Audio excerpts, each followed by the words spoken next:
I'm back again. I've plugged the Z stepper motor into the Z port on the back of the control unit. So now it's as back as it was before. I'll run this test again. This is the DTI showing 000. I've also re-zeroed the program. So I'll run this test again. I'll move it up and down, see where we are. There's that grating and knocking back again.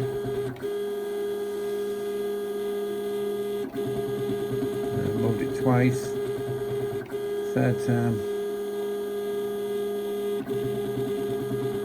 And I'll bring it back to 0 on the DTI slowly.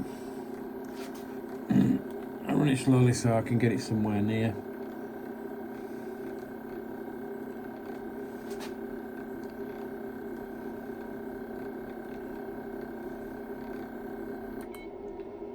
Perfect.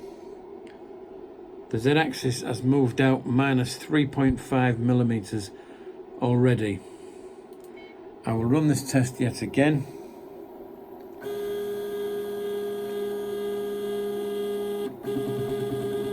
The grating's back again.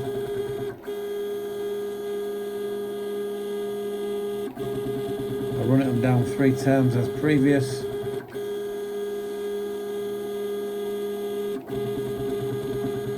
Then I'll run it down slowly so we can see it counting up and down, I should say.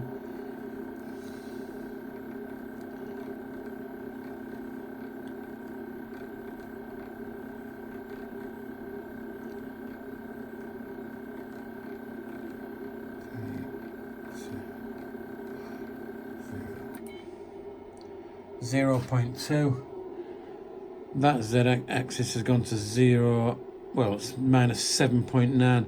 As you can see, it's already moved out 8 millimeters from a 0.02 there. I will swap back the X-axis back with the Z-axis just to compare. Thank you.